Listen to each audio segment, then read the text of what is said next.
Since I can remember, I've always wanted to become a teacher, and over the last few years, I've had the opportunities to go in and out of different schools. So I've gone into general education classrooms, I've gone into inclusion classrooms, and I've also gone into school districts with high poverty rates. So each of these experiences were very different and allowed me to gain a range of knowledge. My educational philosophy is always changing, and when I first went away to school, if my professors were to ask me what my educational philosophy was, I would probably ask them, what is an educational philosophy? I really had no answer to that, but now 3 years in, I have a better idea, and even now, I am still developing it. It changes on a daily basis depending on the content that I'm learning and what I'm applying when I'm doing observation hours, the things along those lines. As of right now, I believe that all students should be learning in a safe, engaging, and supportive environment. I aim to accomplish this by creating a judgment-free classroom and providing interactive group work for the students to be involved in, and also providing resources for all students. So this is including students with disabilities, and it's also including students without disabilities. If I could pick the most ideal group of students, it would be students that want to be in school, that get excited about learning and taking risks within their writing or study habits, whatever it is. If my students are able to do that by the end of the year, then I'd say I did a pretty good job with following my educational philosophy. They care in the sense that they conscientiously pursue certain goals for their students, and they often work hard at coercing students to achieve those goals.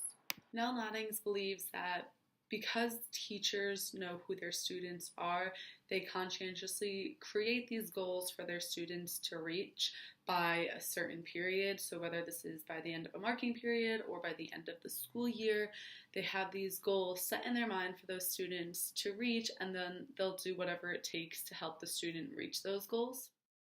We are most powerfully affected by deep and sustained experiences, which leave enduring imprints on our very constitution and consciousness. The experiences that everybody will really remember from school are those times that they were fully engaged with like hands-on activities or field trips, things that they got excited about. In his book, The Heart of Higher Education, Parker Palmer was able to reflect upon his own experiences. So he really talked about actual situations that were occurring and talked about real students and their feedback to professors or to himself. And he found that the students who were actively engaged and applying their knowledge in real life situations, whether it was going somewhere on a field trip or applying it in a real life scenario inside the classroom, those were the things that the students were able to remember and really take away from the classes. Nobody can plan for their classroom environment before the school year even begins. You don't know what cultures will be prevalent within your students. You won't know where students stand socioeconomically. So just having a wide background knowledge about all of those different topics will just help you help your students.